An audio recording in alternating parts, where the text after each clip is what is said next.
नमस्कार। PP news line में एक बार फिर आपका स्वागत है और मैं हूं दशपाल गुप्ता। चुनावों के बाद अक्सर एक चर्चा होती थी कौन बनेगा मुख्यमंत्री। आपने देखा जिस राज्य के चुनाव होते थे वहां कुछ दिन इसकी चर्चा गर्म रहती थी। उसके साथ टीवी चैनल्स में सब जगह अखबारों में यही खबर आती थी कौन बनेगा मुख्यमंत्री। एक बहुत बड़ा ये एक उस वक्त बन चुका था, एक शब्द बन चुका था। ये हर जगह आपको मिलता रहेगा कि कौन बनेगा मुख्यमंत्री।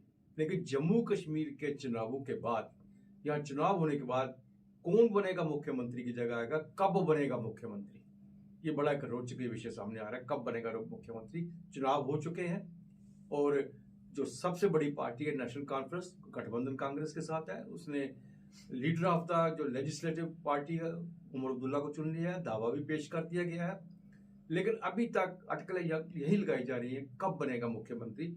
इसके बारे में चर्चा होती है। हालांकि दोनों पार्टियां जो है अपोजिशन में, भारतीय जनता पार्टी वो अपनी मीटिंग्स कर रही है, आज उन्होंने एक मीटिंग की है, लीडर ऑफ द अपोजिशन को चुनने जा रही है। लेकिन मुख्यमंत्री बनने में, चुनाव होने के बाद सरकार बनने में देरी क्यों आ रही है, इतने दिन क्यों लग रहे हैं, इस बात को आज समझेंगे हम। हमारे साथ है सुधीर कुमार जी।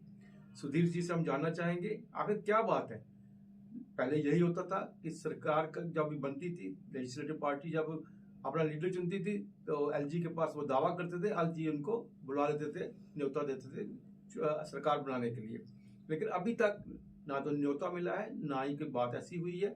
तो ये क्या सब आज चल रहा है? ये यूटी बनने के बाद सब कुछ हुआ है, 370 हटने के बाद हुआ है, रीइग्निशन होने के बाद हुआ है, ये सब चीजें हम सुधीर जी से जानना चाहें। सुधीर जी, आपका बहुत बहुत स्वागत है। धन्यवाद। सुधीर जी, बहुत चर्चा में रहता था ना, जैसे मैंने पहले कहा कौन बनेगा मुख्यमंत्री, कुर्सी पर दिखाते थे मुख्यमंत्री की, कौन बैठेगा, या तो कुर्सी भी है मुख्यमंत्री भी है, लेकिन कब बनेगा मुख्यमंत्री, ये एक मेन चीज सामने आ रही है। क्या कारण है कि अभी तक इतने दिन हो गया चुनावों को हुए, लीडर भी चुन लिया है, गवर्नर के पास भी चले गए हैं, लेकिन फिर भी उन्हें अभी तक सरकार बनाने का न्योता नहीं मिल रहा। दर्शी, आपने आज का जो हमारा टॉपिक रहा है बड़ा अच्छा सा टॉपिक है। जैसे आपने बताया कि 8 तारीख को काउंटिंग बिल्कुल क्लियर हो गई थी किसकी सरकार आएगी। 9 या 10 मैक्सिमम 11 तक सरकार बन जानी चाहिए थी। लेकिन जैसे कि हम अक्सर बताते हैं कि 5 अगस्त 2019 को जब रिवोकेशन ऑफ आर्टिकल 370 जो 370 यहाँ से हटाया था और 35 से हटाया था, वो गवर्नमेंट ऑफ इंडिया ने पार्लियामेंट में एक बिल लाके उसके बाद यहाँ से हटाया था। और इमीडिएटली उसके बाद इन्होंने आर्टिकल 356 के अंडर स्टेट को प्रेसिडेंशियल रूल के अंडर कर दिया था। और वो प्रेसिडेंट रूल जो होता है वो प्रेसिडेंट रूल चलता है, वैसे सभी स्टेटों में वैसा ही होता है। लेकिन इन्होंने उससे बढ़ के एक और आगे चले गए कि इन्होंने जो ड्यूटी का लॉ था, जैसे आर्टिकल 239A और बहुत से ऐसे लॉ थे, वो इन्होंने वहाँ पे, जिसमें डायरेक्ट सेंटर का यहाँ रूल होगा, जो जैसे चंडीगढ़ में आपने देखा है या दूसरे में देखा यूनियन टेरिटरी में, जो परमानेंट यूनियन टेरिटरी है वहाँ पे सेंटर जो 239 और 239 के अंदर वहाँ पे अपनी जो सेंट्रल हुकूमत है वो करती है कि वहाँ रिवोकेशन का वो, क्योंकि वहाँ इलेक्शन तो होती नहीं है। और जम्मू कश्मीर में जैसे आपने हम बताया, जम्मू कश्मीर में इलेक्शन होने के, जम्मू कश्मीर पहले 2019 से पहले तो स्टेट थी, उसके बाद में इन्होंने उसको यूटी में जब बनाया, यूटी के बाद बनाने के बाद में इन्होंने ये चीज़ें लाई हैं। सेंटर के कुछ ऐसे, अभी भी कुछ ऐसे रूल हैं जो सेंटर को रिवोक करने पड़ेंगे इंस्टॉलेशन, चीफ मिनिस्टर इंस्टॉलेशन से पहले। लेकिन ये बात भी है ना, जिस वक्त रीऑर्गेनाइजेशन एक्ट आया उसमें ये बात कही गई थी कि जम्मू कश्मीर को राज्य का दर्जा दिया जाएगा और साथ में असेंबली दी जाएगी। जी, असेंबली की बात की थी क्योंकि जब ले की बात के बारे में कहा तो वहां असेंबली नहीं थी। जी जी जी जी। विद असेंबली जो है वो जम्मू कश्मीर के लिए थी। तो उस वक्त यही था कि जम्मू कश्मीर में अपनी हुकूमत बनेगी, यहाँ की जो पोलिटिकल हुकूमत बनेगी। तो फिर उसके बाद 239 या 239A लगाने का क्या तथ्य रहता है उसका?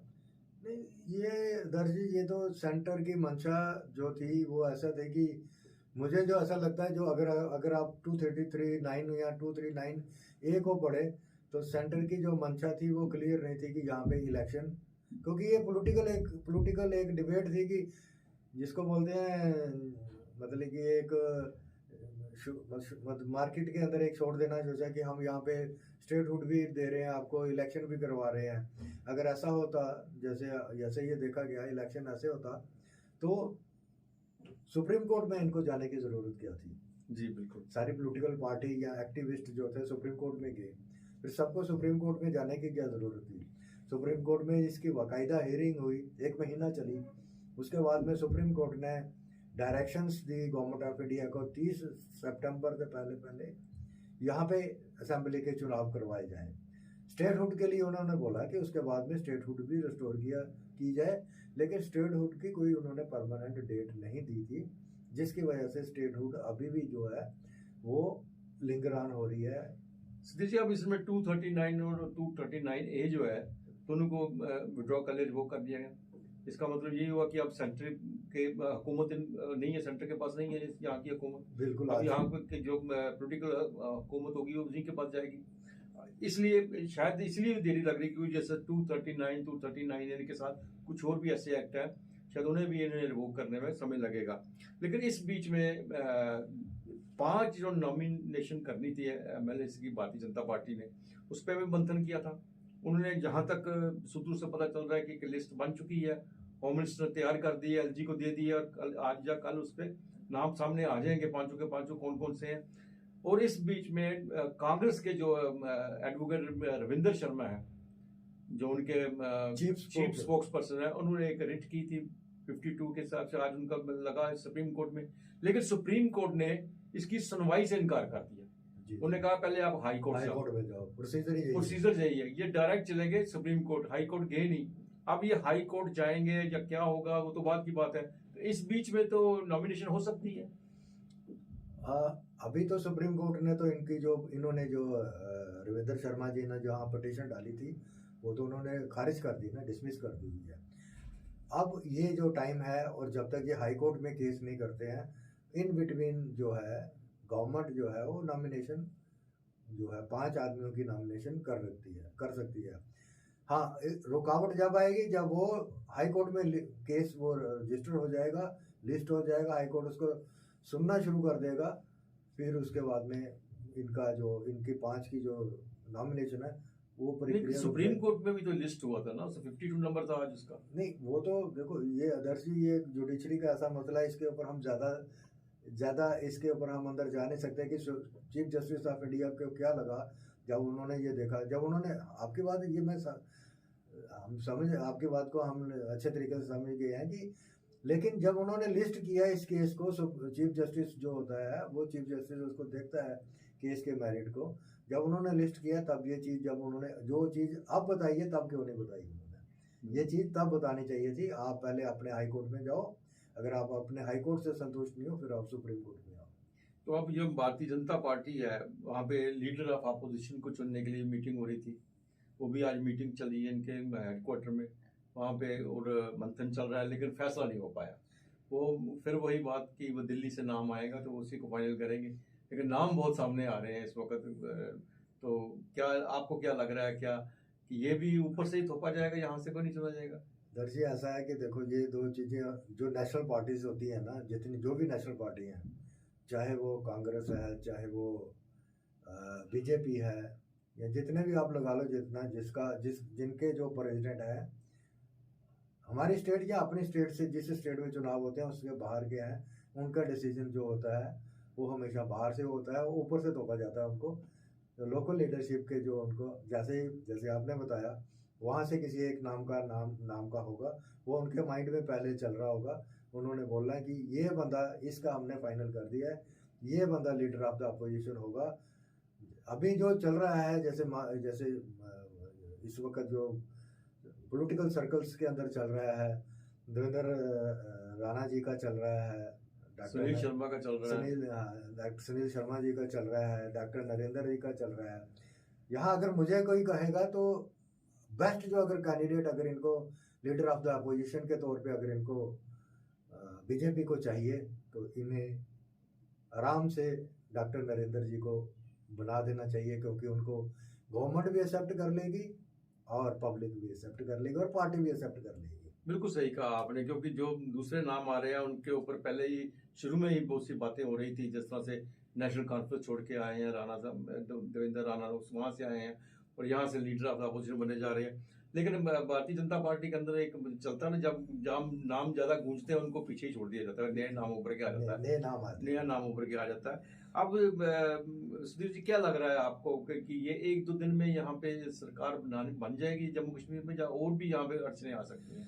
नहीं, अभी भी आज जो यहाँ से हमारे जो सोर्सेज बताते हैं कि उसके मुताबिक ये जो 14 को इन्होंने बोला हुआ है, लेकिन अगर उमर अब्दुल्ला साहब का वो जो बयान अभी जो चल रहा है, उमर अब्दुल्ला साहब ने अभी भी बोल रहे हैं कि likely to take oath on ये जो अक्टूबर 14। उन्होंने ये एश्योरेंस नहीं दी कि मैं 14 को ले रहा हूँ, अक्टूबर 14 को बुधवार को शपथ ले रहा हूँ। वो कह रहे हैं कि शायद मैं लूँ। इसका शायद का ये मतलब होता है कि मैं भी ये जो वीरवार भी जा सकता है, शुक्रवार भी जा सकता है, मतलब इसी हफ्ते किसी समय भी हो सकती है, टाइम फिक्स नहीं है इसका बिल्कुल। क्या ऐसा तो नहीं कि भारतीय जनता पार्टी इसमें कुछ और देख रही है कि क्योंकि उनके पास भी एक अच्छी खासी स्ट्रेंथ है, 29 की स्ट्रेंथ है और नॉमिनेशन भी हैं 5 उनके पास, क्या इसलिए डिले नहीं हो रहा कि भारतीय जनता पार्टी एक समय ले रही है कि उसको भी शायद कुछ कर सके? नहीं, यहाँ पे एक हमारा, जैसे हम अक्सर बताते हैं अपने दर्शकों को, कि जम्मू कश्मीर का पॉलिटिकल साइनेरियो पूरी कंट्री से बिल्कुल अलग है। भारतीय जनता पार्टी को अगर 29 सीट्स मिली हैं, 5 में हम अगर ऐड कर दें तो वो जो नंबर उनको चाहिए सरकार बनाने का, वो नंबर वहाँ तक वो नहीं पहुँच पाते। हाँ, जैसे आप कह रहे हैं कि सरकार, जैसे आपने देखा कि बीजेपी का एक शुरू से ही रहा, जब से ये सरकार आई है 14 के बाद, तोड़फोड़ की राजनीति में ये पूरा यकीन रखते हैं। पर यहाँ बड़ा मुश्किल है तोड़फोड़, क्योंकि महबूबा मुफ्ती के 3 जो एमएलए हैं वो ऑलरेडी उनके साथ जाके देख लिया उन्होंने, वो 18-19 से नीचे गिर के 3 पे आ गए हैं। ऐसे ही आप दूसरी पार्टियों को देख लो, ये जो इनके साथ जो लोग आए हैं, अपनी पार्टी आई या दूसरे लोग आए हैं, वो इंजीनियर रशीद हैं, वो ये लोग हैं, इनका तो वजूद ही वहाँ पे वैली में ख़त्म हो गया। और अब नेशनल कॉन्फ्रेंस के जो अपना वोटर है या अपना उनका जो कैडर है या उनका अपना एमएलए है, उनको तोड़ना कोई इतना आसान काम नहीं है। अगर वो होता तो आज तक दर्शी ये चीज़ हो चुकी होती। तो इंतज़ार करते हैं हम 1-2 दिन का, देखते हैं किस तरह से न्योता कब मिलता है उमर अब्दुल्ला को, और कब जो सरकार बनती है और लीडर ऑफ द अपोजिशन कौन बन के सामने आता है। ये सब चीज़ें जो है 1-2 दिन में सामने आ जाएगी। और बहुत अच्छी तरीके से आपने हमें ये आर्टिकल्स के बारे में बताया और हमारे दर्शकों को ये जानकारी दी, इसके लिए आपका बहुत बहुत धन्यवाद। फिर दोबारा मिलेंगे हम 1-2 दिन के बाद, जब सरकार बनती है उसके बारे में चर्चा करेंगे। इस बीच में भी कोई भी बात होती है, कोई भी खबर आती है, फिर हम आपके सामने आएंगे। तब तक इजाज़त दीजिए। नमस्कार।